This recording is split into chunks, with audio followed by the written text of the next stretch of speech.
That has been Sister Queen TAESE with that practical workshop right there. I hope you got a lot from that. We're going to move very, very quickly, and I hope people appreciate, what has been put together here today and why, and the different elements of it. But it would be remiss of us for the first of our Nana Amos Wilson venerations if we didn't feature this elder Baba,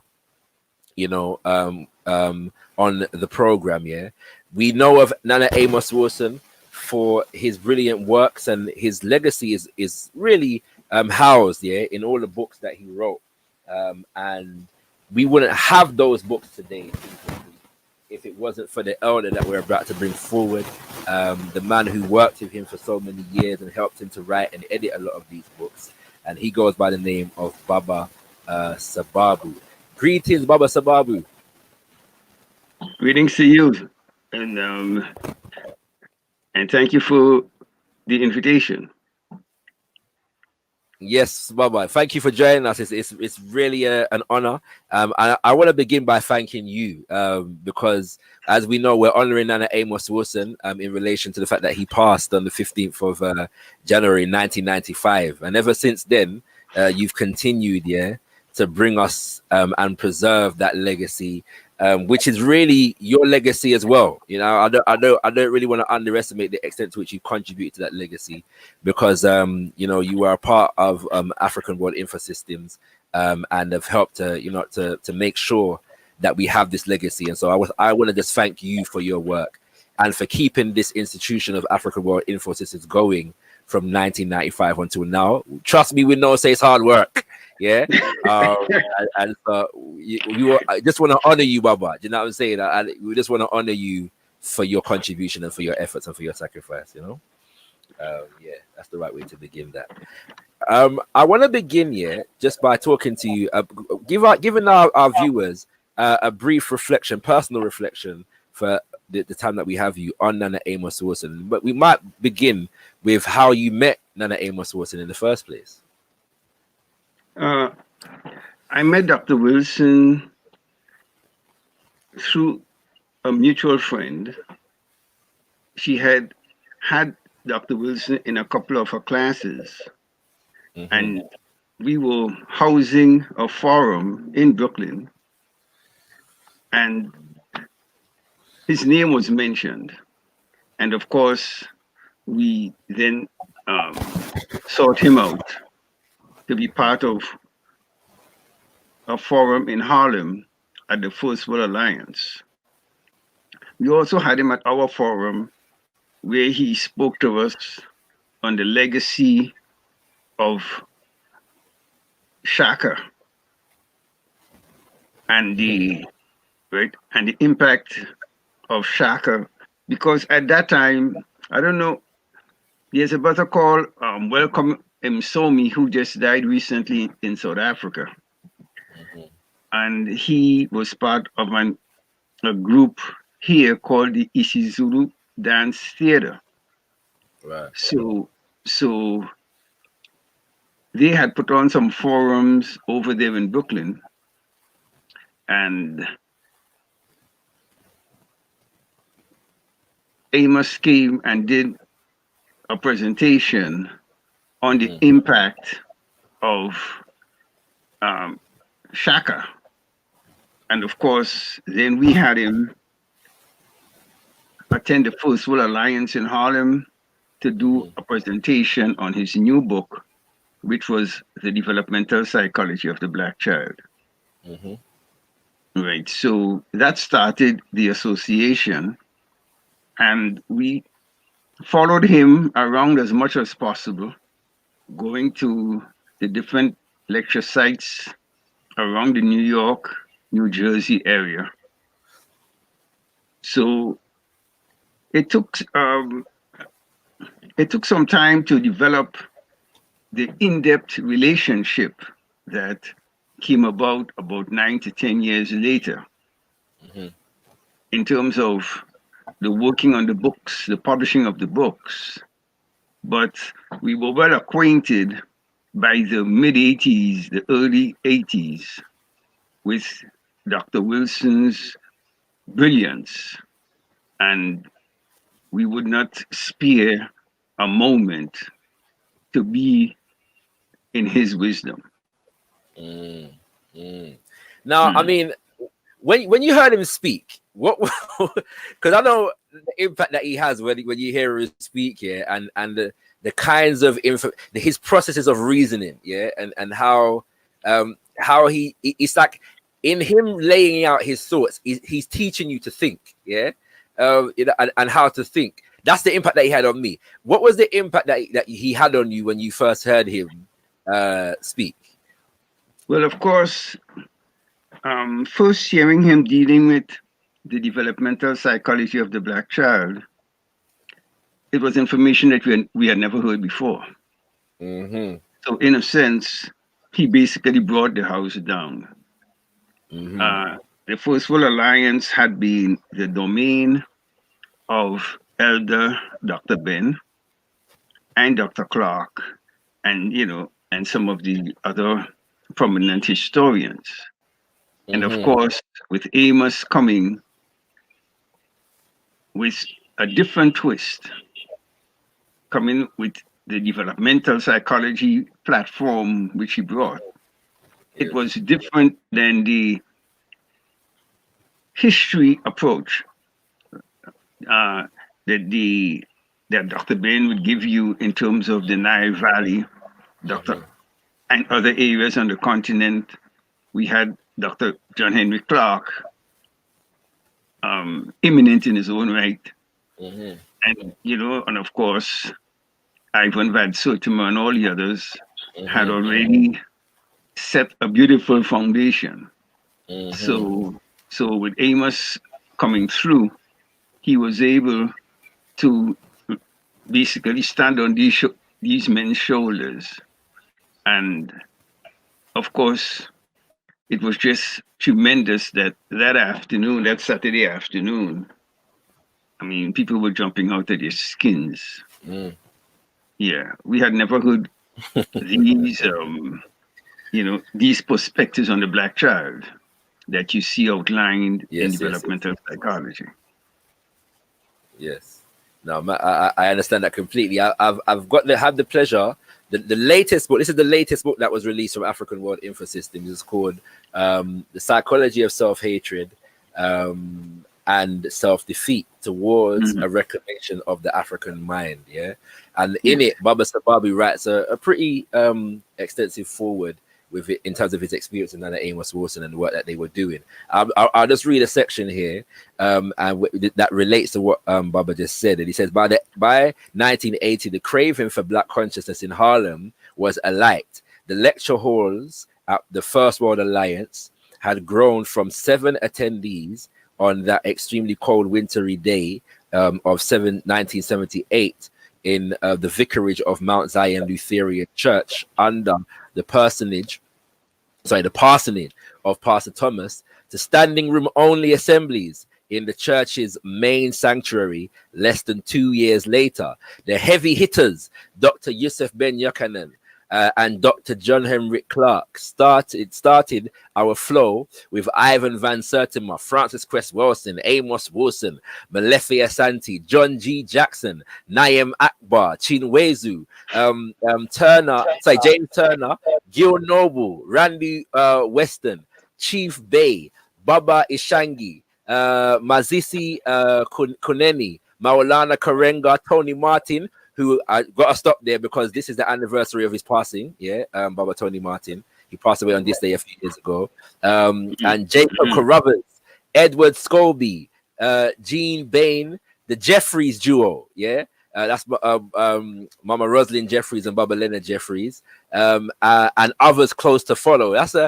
There's a whole heap of big, heavy-hitting names right there, but we're not going to stop there. Yeah, we're not going to stop there because there's another part where you say the bloom of the 80s was fertilized by the 1960s and 70s, watered by South African activist, singer Miriam Makeba, Hugh Masekela, Fela Kuti, Nina Simone, Marvin Gaye, Swamp Dogg, Jimmy Cliff, The Wailers, Tosh, Marley and Bunny, Burning Spear, Third World, The Mighty Sparrow, Duke Valentino, Black Stalin, Shortless, and arguably the best calypsonian in the world. I like that little personal note there. What's it called? And so on and so forth. Yeah. So obviously you've come up in quite a heavy time, right? Now I want to ask you a two-part question. Firstly, how did you yourself come into your own African sense and consciousness? And secondly, what was it like, yeah, like coming up in and being like a key component of that 80s into 90s heavyweight black power energy that was developing? So the first part is, how did you come into your own African sense of consciousness? Well, these things start quite innocently. It starts quite innocently, but it opens itself with access to education. Right. I recall, I think I'm getting a little feedback from you. From me, okay. While you're speaking, myself. No problems. While you're speaking, I'll mute. Yeah, no problem. Okay. Yes. I remember in my high school back in Trinidad and Tobago, encountering a work, and it was by the Nigerian writer, and dealing with things fall apart. So that was his 1957 book. And of course, Chinua Achebe. Yes. And so there weren't a lot of African books available. But the key thing is, when you stumble upon these works, and this craving for knowledge of self, of course, you spend time investigating it. So it informs your consciousness. Of course, we were also blooded in the time of the 1960s, the late 1960s.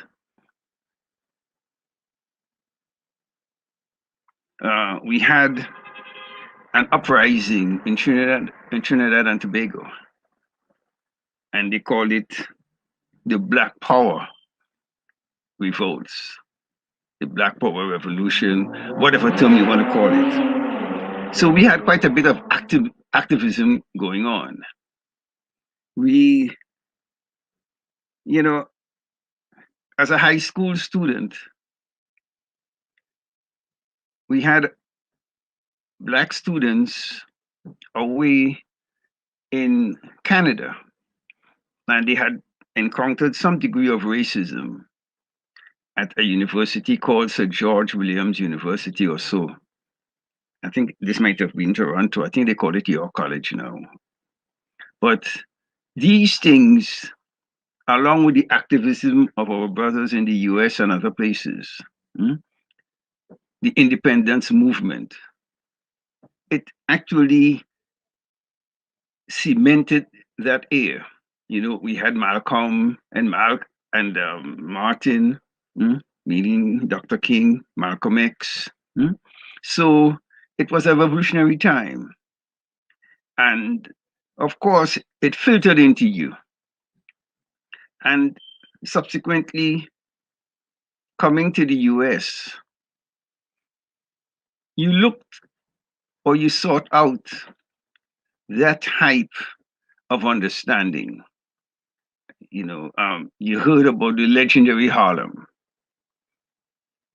You heard about Marcus Garvey. It was a privilege when I walked into Harlem, to see on windows Frederick Douglass and this one, Reed and all the greats. So you walked into Harlem and you felt a sense of, man, this is where these people who fought in our interests, they walked these streets. So you felt privileged to walk these streets and interact and at least drink from the fountain of whatever knowledge was available.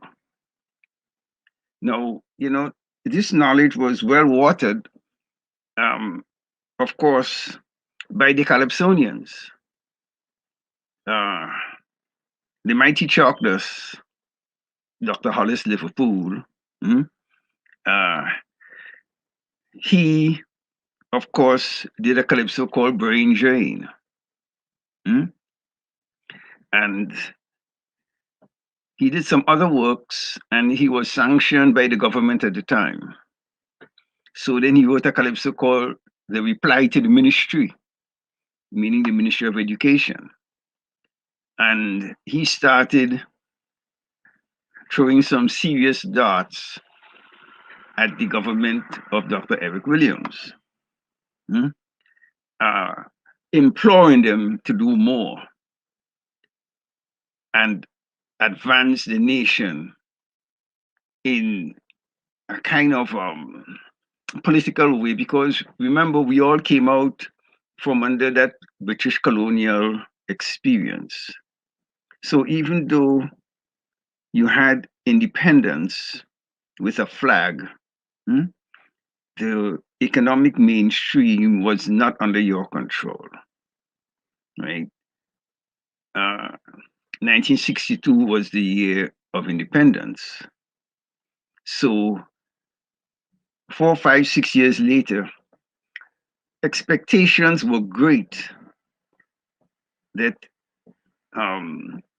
the great man of history and writing, Dr. Eric Williams, there was expectation that we would be moving rapidly forward, you see, in terms of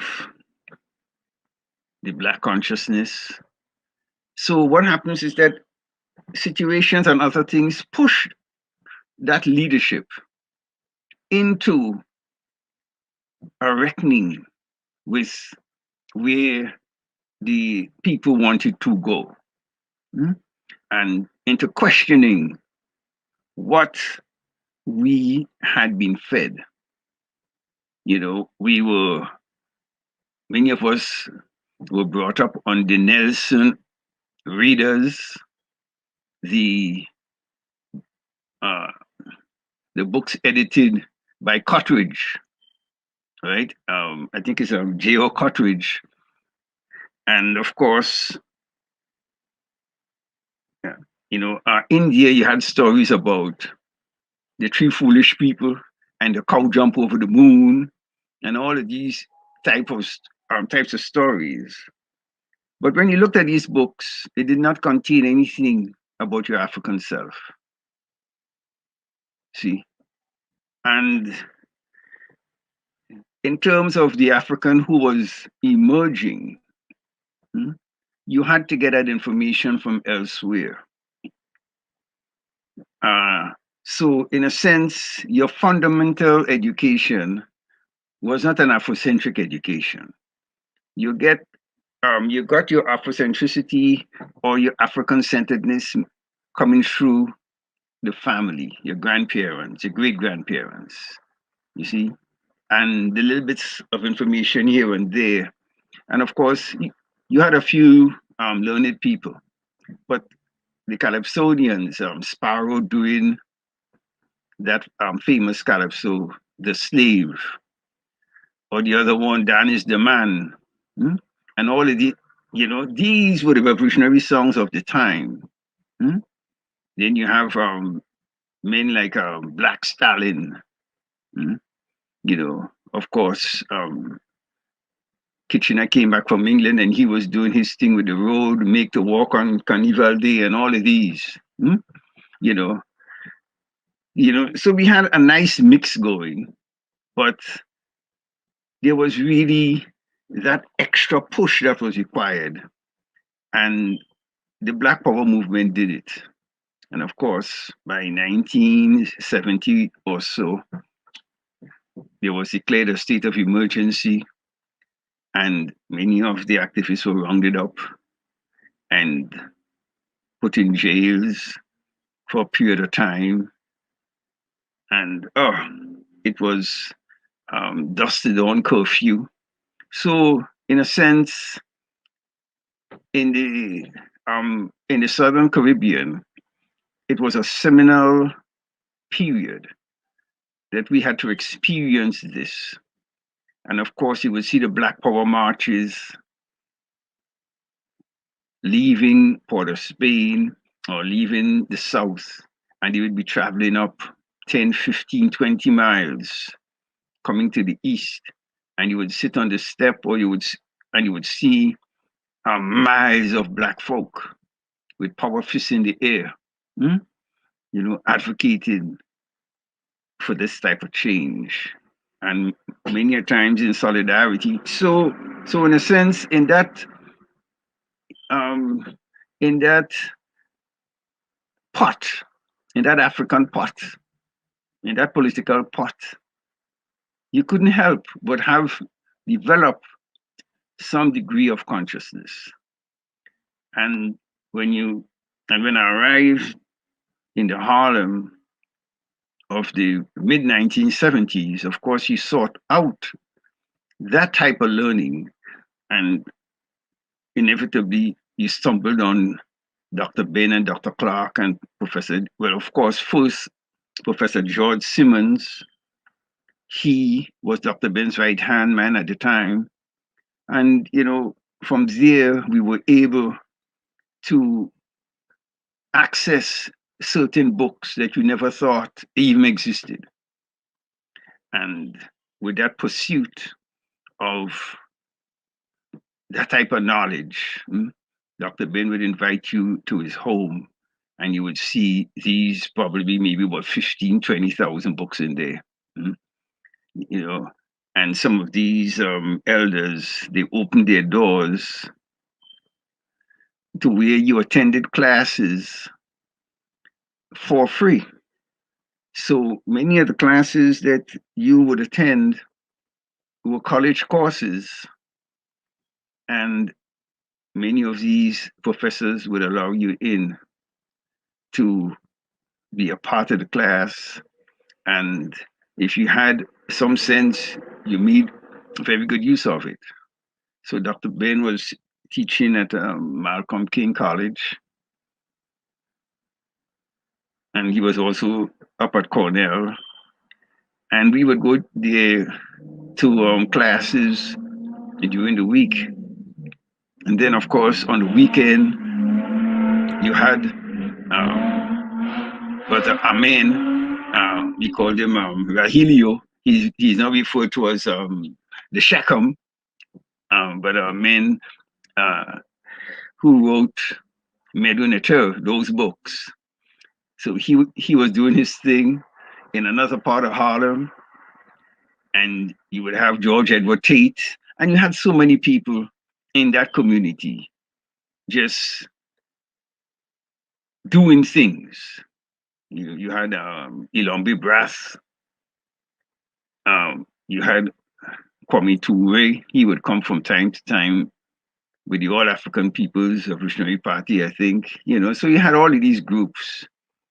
So once you fell into that funnel, it was going to put you out on the underside with some type of organization, some type of flow. And then you would use that and you would step into different directions. We had, of course, people who were Marxists, Leninists, and all the different groups all mixed in. And as young people, we would sit and interact, socialize, and be working through ideas, working through issues. So it was quite a fertile climate for evolving some type of African-centered thought. So that's it in a nutshell. Family, I hope you appreciate, because there's a lot of history in everything that Baba has just laid out. For those who may not be aware, Eric Williams is the writer, the author of a classic, Capitalism and Slavery, and he became the president of Trinidad and ended up basically banning a lot of Black Power literature, including his own book. He banned his own book because it would appear to be a contradiction to the politics he was representing. as the president of the country. So, yeah, Well, it's a very well, interesting these issues are multi-layered, really. Yes. They are multi-layered. Some of this work was done. Remember that these guys are coming out of a system where you were sent to Oxford and to Cambridge. At the time, you were sent as island scholars. And, and in later years, reflecting on how things were being done, you found out that many of these guys, the scholarships that were given, you were being sent to these schools in England, right? So a lot of this was even before the Windrush generation, and many a times they might just send one or two people, right? These islands were started getting independence in 1962. See, so Dr. Williams is coming back in 1956, where he's going to contest that election against Bertie Gomes, Albert Gomes. So before him, you had a man called Tuba Uriah Buzz Butler, and he was almost like the Marcus Garvey in Trinidad. And these were the guys advocating for home rule and pushing the independence movement.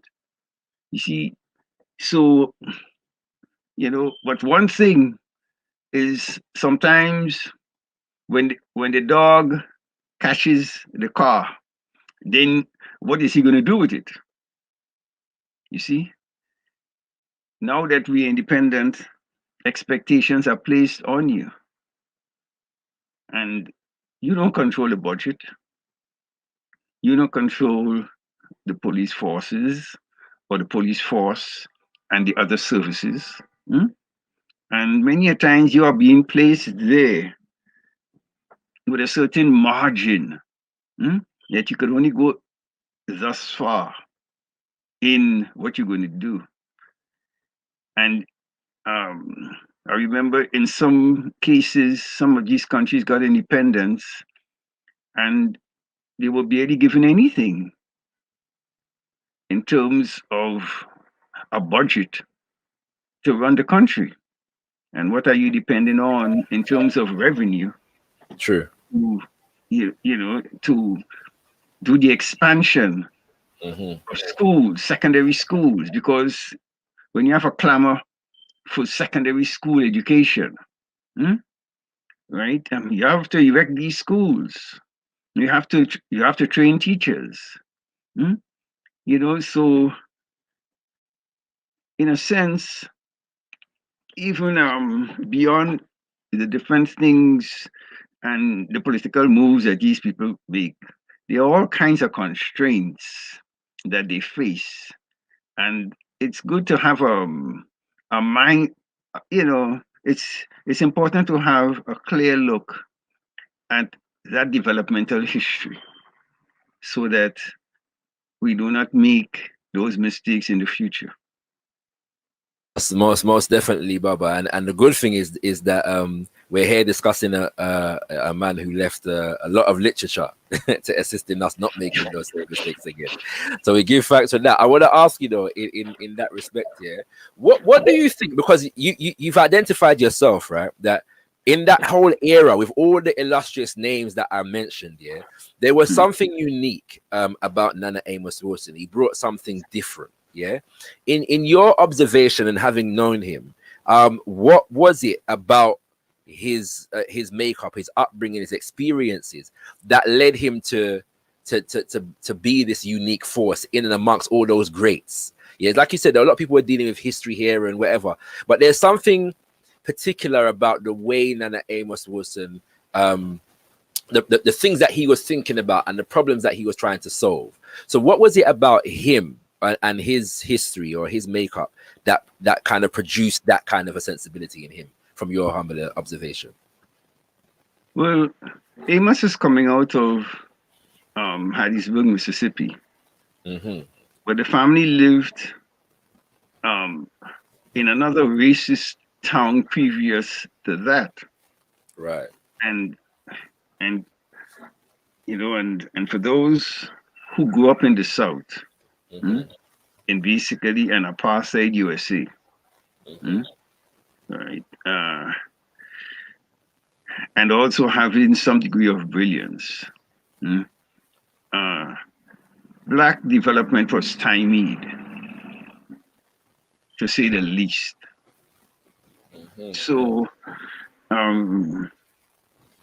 Amos going later on to Morehouse, being a Morehouse man, and under the tutelage of people like Professor Benjamin Mays, and that expectation, those are things that help to fertilize his thoughts and develop his thoughts. Now, I'm meeting Amos long after those years. I'm running into Amos after he had already been in Harlem for probably maybe 20 years. Yes. See, so Amos is well watered in the knowledge of these great professors and the life in the Bronx, New York, and other places. You know, so with Amos in the field of psychology, we didn't have that many psychologists. You see, the maybe one of the first that we heard was probably I think Naim Akbar, and we heard that brother who did the psychopathic racial personality, Bobby Wright, and of course I had heard Sister Frances Cress-Welsing, but we didn't have that many in that field. We had quite a few more historians than psychologists. And with Amos coming on board with a sound knowledge of the history and the experience of in the South and in the probation departments in terms of working for the city, and also being well watered by the 1960s in terms of Black consciousness and Black power revolution. Amos took, and he was able to use his excellence as a researcher, right, in that field, and he was able, in a certain way, to do a multidisciplinary approach. So he brought the history in. He lived in the Bronx, in the center of the gentrification that was going on. He saw when it was great, and he saw the losses that went on with the redlining and the other things that were done, the fires, where places looked like they were bombed out in some type of a war. So he had lived through these things.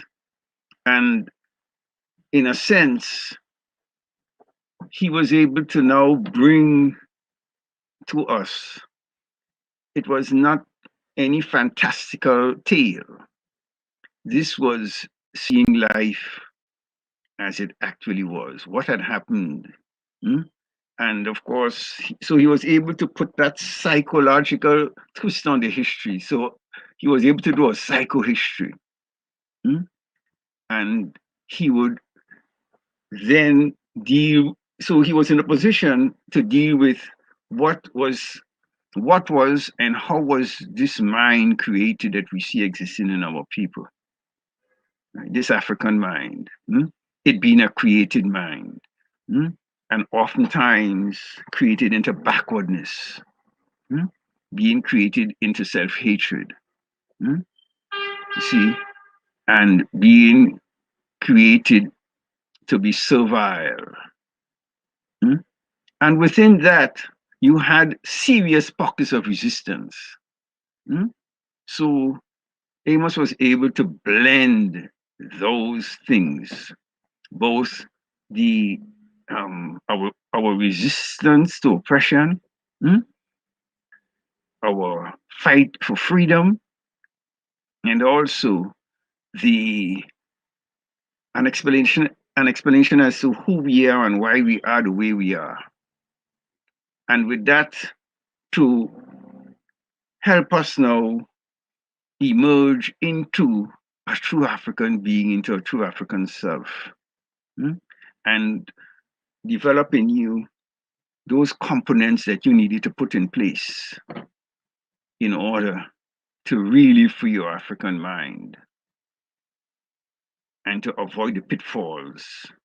And of course, with doors opening, doors of opportunity, sometimes opening and closing. Like when I got to New York,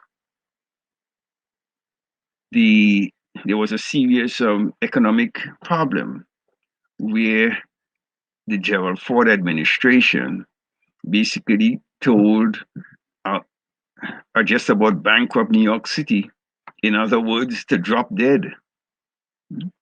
So a lot of the anti-poverty programs that were being developed in the 60s, sometimes they only lasted 5, 6, 7 years. And by 1975, 76, you started seeing major reversal. A lot of the money had been pulled out. So oftentimes it seemed as if it was appeasement. And as soon as the hard times came, they just pulled the funding from under these programs. They were not really intended to produce a free people. It was intended to just, oftentimes, placate good resistance. And we the ones who took it and made something of it. So many times we had to do this in spite of. And and some in the larger society sometimes behave as if Black people, that they don't pay taxes in the system, as if we are some appendage in this system, when in fact many of our dollars were used to create all of these highways and suburbs, and the money went with these expansions, and it left the inner city, what they started calling the inner city, they left it destitute. You see, so Amos is coming with that type of understanding, also being a business person, running a business on 125th Street, and even doing business even before he got to New York. So Amos is bringing a wide experience and a very good understanding of what our situation was, and a humility where he would exchange with you. So you felt that, yes, even though you might know a thing or two, or he would know a thing or two more than you would, he always felt that the doors were always welcoming to get your thoughts. And he would take these ideas and, in a nice, prodding way, recreate your thinking, point you in a different direction, and urge you on like those good old teachers of the day. Not with the whip, but he did it with a certain type of reasoning and an appreciation for his people, understanding the path that we had come through. You see, and that's what a psychologist is able to do. I totally harmonize with what you're saying. You know, in a sense, he's just as erudite and as insightful as the best of our leaders. But you know, like when people talk about charismatic leadership, right?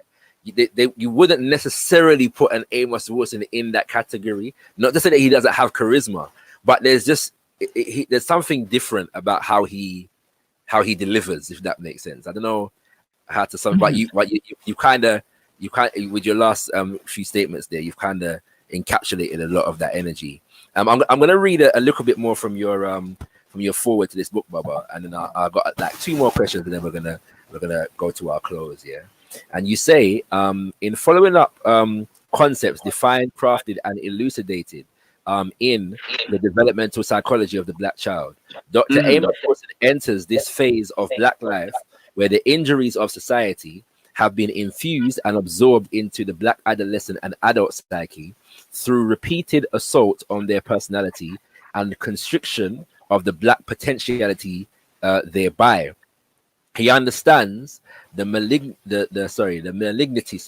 our possession and arse backwardness, and herein comes to rescue the unleashing and herein comes to rescue, unleashing in us an inquiry and quest that we unravel and exercise the demon of self-hatred that inhabits and inhibits us. By understanding our victimization and befuddlement, he shreds its disease and with surgical acuity puts us together again to fight the good fight. Through his patience and concern, interrogative and peerless insights, the reader will feel enveloped by Amos' love for his people, that which we felt in 1987 and still to do today. And that's a beautiful way of summing up the Nana Amos Wilson energy and his impact upon people. But I want to delve into as a question the first part, in terms of the concepts elucidated in the developmental psychology of the Black child, and ask you the thought process that you went through in terms of the writing of the books and the publishing of the books. Was it just, I don't want to say random, but was it just you had an idea and the book was right, or was it a more scientific process in terms of what comes out next? Was you often in a process whereby you was writing something and you decided actually this should come before that? What was the kind of decision making that you yourself and him and others who are publishing in Africa World Info Systems went through in terms of releasing and writing these books? Well, we didn't start with a cookie cut formula, but there was some vision there. In a sense, our years of association, Amos and myself, in terms of publishing together, it only lasted a brief 6 years. Because by the time he had finished penning Blueprint for Black Power, he passed very early in 1995. And we started basically in 1988, 1989, working on black violence, right? That text. So in a sense, it was a short window, but it was a very productive window. Certainly. You see, and so a lot of things were done after the fact, like that book that you're reading from the psychology of self-hatred and self-defeat. That was from a series of lectures that he did in 1987. And it would predate many of the other works. It would have been, it's in a sense, that book between developmental psychology and black on black violence that is missing. Because, yes, and those sessions being done then, And it was just about 20 hours of work in terms of Amos doing these lectures every every Friday evening for 5 weeks. And in my later vision, I felt that these lectures were quintessential to understanding the development of the personality of our people, and that we had done it in the in that forum of 5 lectures, but we needed to bring it forth as a publication. That I needed to bring it forth as a publication. So even though it was started since the late 80s,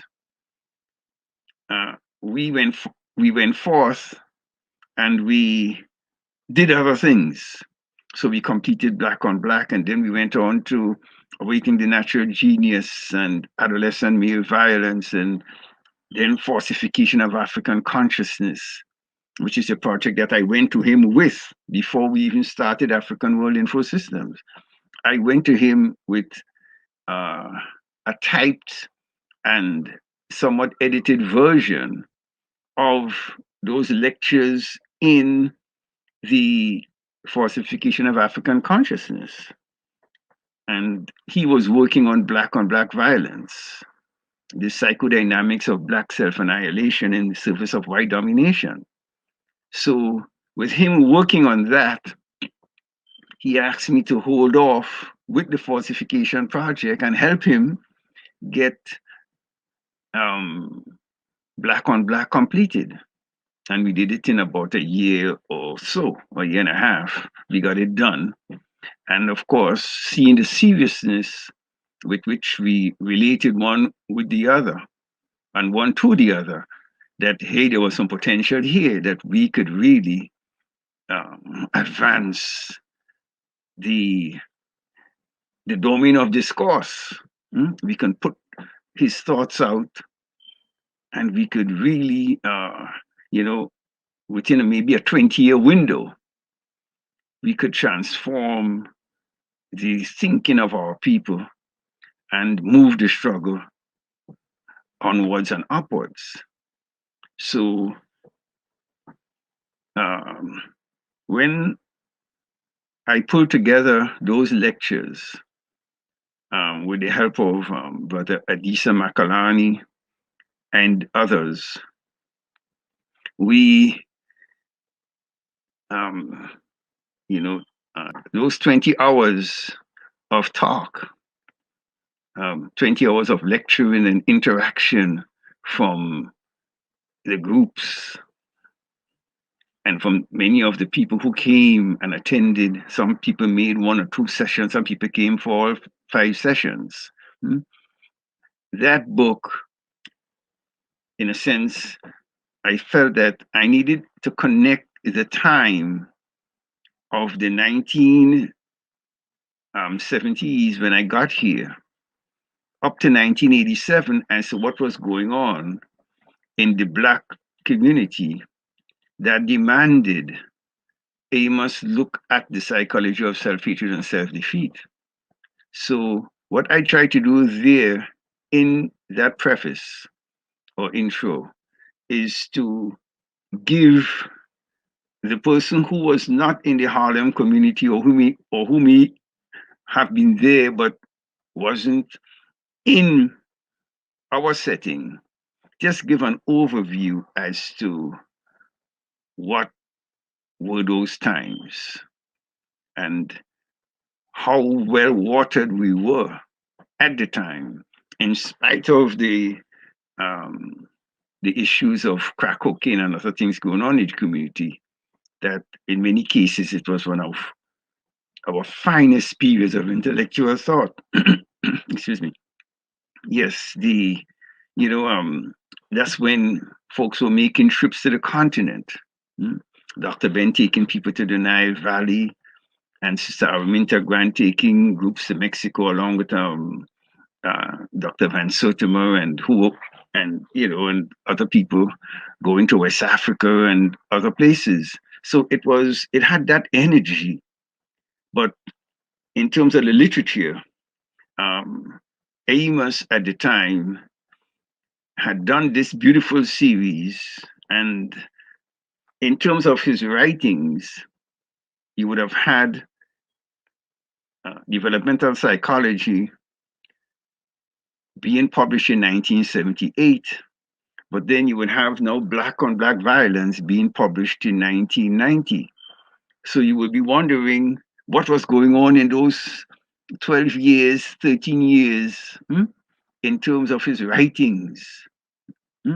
What was he doing? Was he lecturing? And if he was lecturing, what was it about? So you would see certain of these lectures there. But this series, where you had the opportunity of having Amos for 20 hours,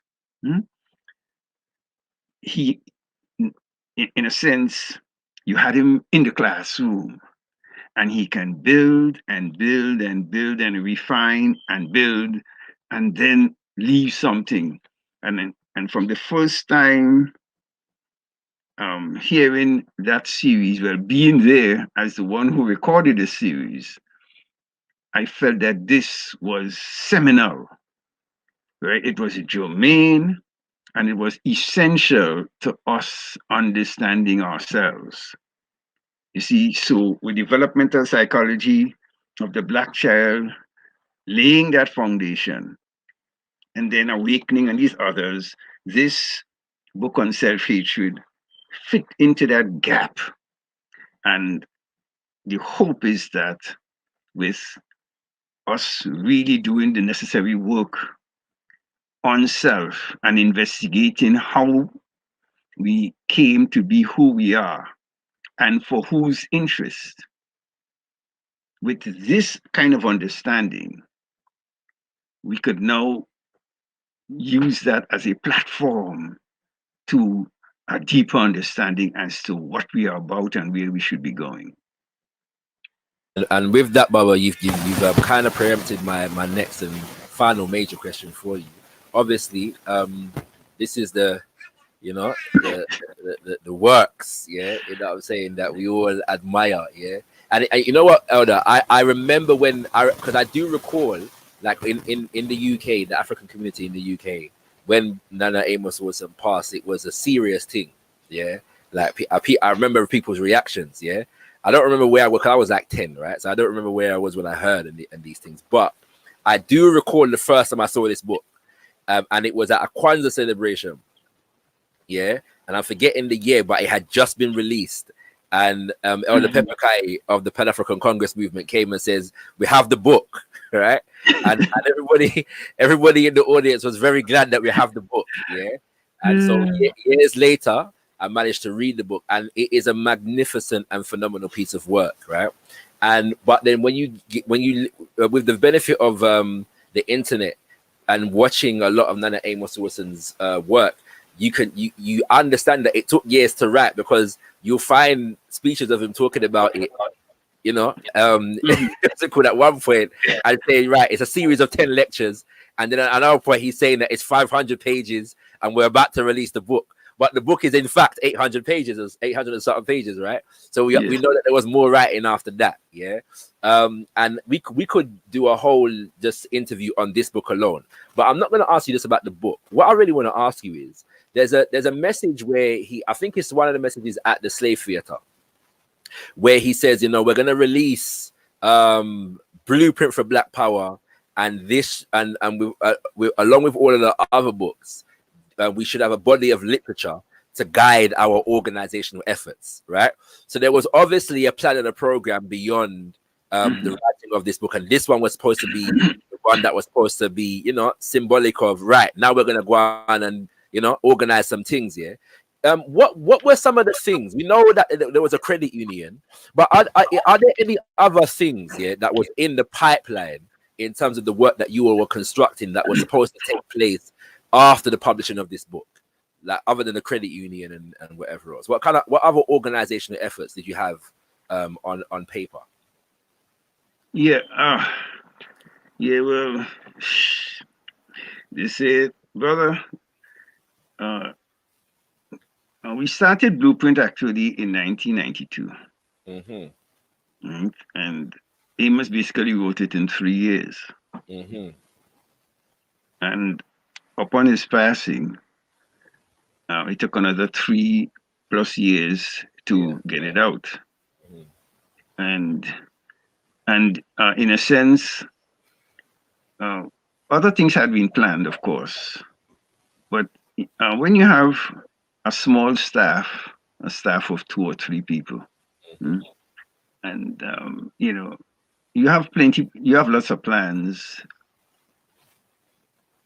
The key thing is that you're hoping now to get that core of brothers and sisters together so that we could move forward. But with with losing the head, sometimes people they scatter to different places.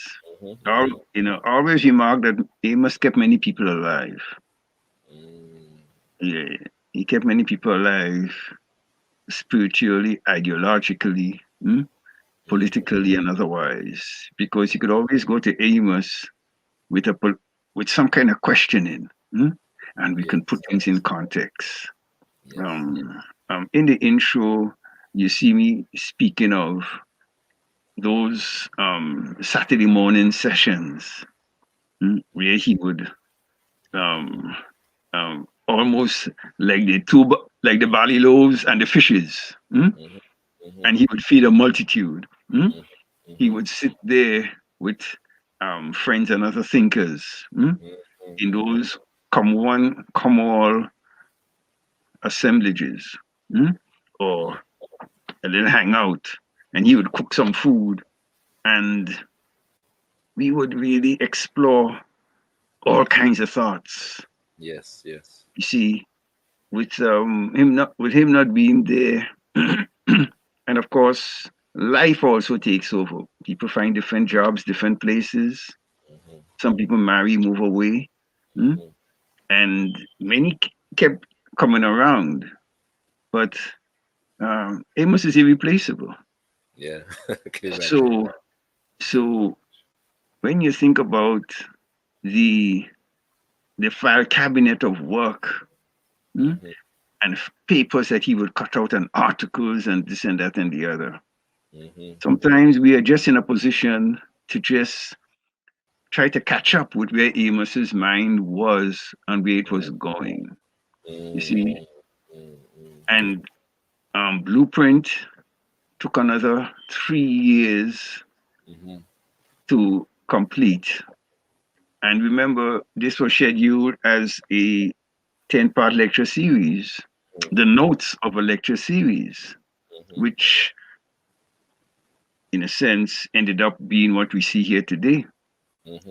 But then getting it together and indexing the book probably took 6 months. See? Right. So, so it requires a tremendous amount of energy and financing too. So in a sense, some of these other aspects, it was really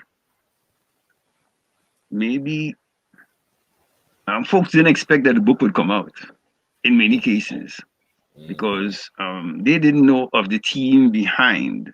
Most people saw Dr. Wilson talking about the book. They might have known me here and there. But with Amos gone, you end up being a chief cook and bottle washer. And we have to bring this, and we have to even do it even better than even when he was here. Because this has to be a signature piece. Right? And so therefore, even much more care is being taken to make sure that we have the I's dotted and the T's crossed, and additional research added, because it's 3 years, and the data that we had been using would have kind of peaked at around 1994. So now if you're publishing in 98, you're looking for the most recent data at least you would see it in those charts. Yes. So that we can give to our readership the most current data at the time. Right? And the analysis held true. But we definitely needed to have the most current data, one, and two, give our readership something, and hope that if we at least attempted this work, if you attempted to read this book, it can put us well on the path for a true liberation. So in terms of many of the ideas, like the Susu, the credit union, other people went out and formed the Brooklyn Credit Union and other credit unions. And one thing you would find with Black life, some things last and some things fall by the wayside. And we are not unlike any other people. Right? Some institutions come and they go. Sometimes it might last 5-10 years. The ultimate thing is to be able to build permanent institutions. But permanent institutions cost quite a lot. That's right. So then the focus became, how can we get into circulation a body of material that the young man, young woman, grown, or whoever, that they can take these books, just like how we did with those West Indian readers that they indoctrinated us with back in the day. That a Black child coming in and the Black parent coming in, you got something on the ideas of preconception. Yes. The first 2 years, birth, the first 2 years. And then you have stuff for the adolescent period. And you would have a book that would help you through the aspects of the development of manhood and womanhood. I think you may know of the book Issues of Manhood in Black and White. Right? Yes. So, and then you would have, of course, yes, that's it. And then you would have Fortification of African Consciousness. So every step you went along the way, there was a book that would meet you where you were. And with Amos's work, you could definitely develop that sense of self, that sense of spirit, and the sense of victory, that this stuff can be overcome. This battle can be won. Right? This battle can be won, and it has to be won, or else you end up being in history good as a people who were lost and destroyed. Yes. Right. So given the current situation that we find ourselves in, good, survival is in question, and we have to really deal with it seriously. It's no longer playing around. It's no longer playing around. And these books are supposed to develop that type of consciousness and seriousness. Yes. So that we face this day, not with clowning, but with serious attempt at achievement.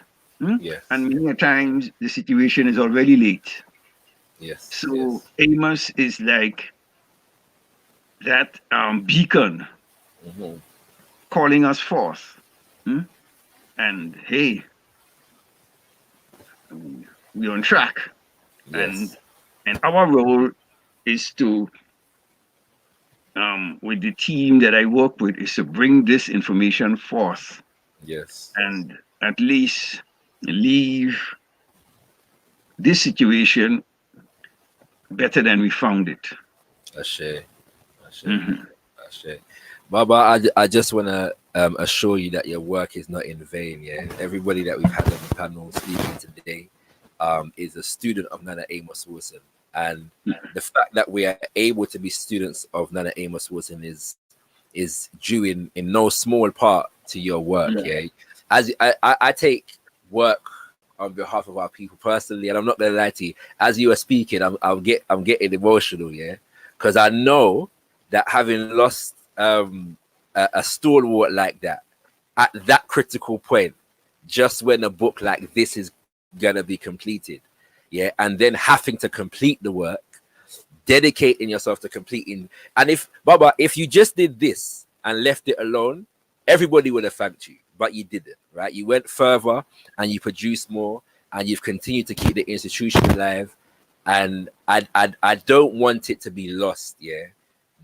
The understanding of the fact that we know that it takes work, yeah, and so I cannot say thank you or Madasi enough for the example and the work and the sacrifice, yeah. Seriously, and in as much as we call Nana Amos Wilson's name, we will be assured that when we call his name, we call your name too, because yeah, man, I don't know, man. Yeah, I just understand. Yeah, I just understand, and we just want to say thank you, you know, for doing what you've done and continue to do.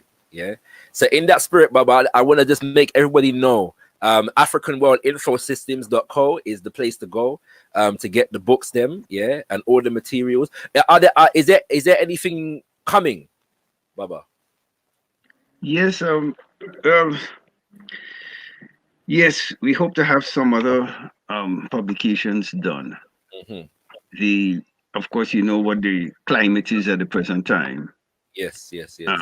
And we have to, we're having another look at education. The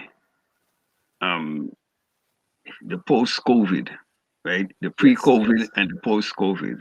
Right. I know you would be aware that Amos had also dealt with a text on educating the Black child for the 21st century. Yes. Right. And we left that text to prepare the seminars on Blueprint for Black Power. Yes. So I think excuse me. Yes. So that is something that we look forward to doing. Also, we have done other works. I think you may have a book there called Distorted Truth, the bastardization of African cosmology. Right. So that was done here too. Right. But the Damani. Yes. And so we have done other works in between. And the hope is that with with the guiding hand of the Creator, that we will be able to bring forth some of the other material. And the hope is that our young people do some serious reading. These books, I think, when you have an experience with a book, you can sit in the park or wherever. There's a transformative aspect. There's some kind of deliverance that takes place. And you find yourself differently from even looking at the lectures. So I implore our young to literally take some time off and really read Amos's works. There's so many lectures out there, and even some people come to me and they're quite enthusiastic about Amos's presentations. And I would ask the question, did you take notes? While the lecture was going on, did you take notes? And it shows a certain degree of seriousness. Where Amos has certain phraseology that is just remarkable, the way he's able to place things. Yes. You see, and if you're not making notes as a second form of enforcement, so you're seeing it, you're hearing it, you're also taking notes, you're going back over these notes. It helps to prepare you for your writing.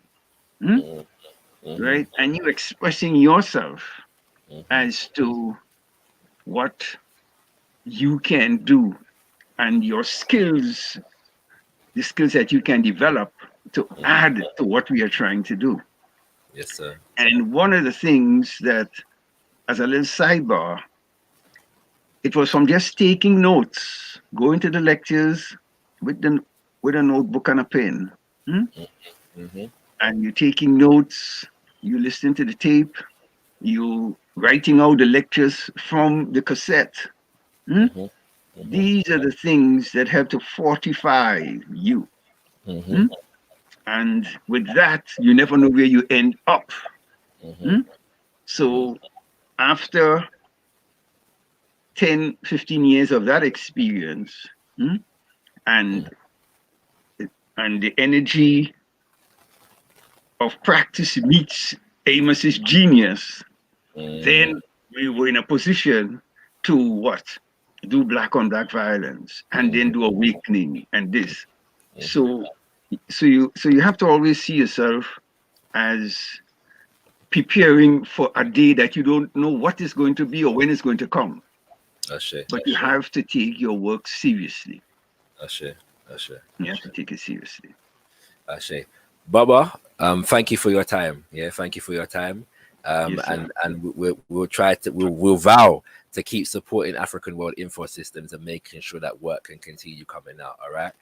So once again, family, African World Info Systems, stay tuned. And we're gonna do a prize draw now because we promised that we're gonna do 2 books of your choice. All right. If you bought a particular ticket, so we're gonna purchase 2 for you from African World Info Systems and send them straight to your door. All right. So we're gonna do that prize draw right now. So stay tuned, and then we're gonna close up the event with a word from Nana Amos Wilson. Baba, I'm gonna put you in the backstage, but thank you very much once again, for your time and your efforts and your work. You're truly appreciated. Ashe. All right, family.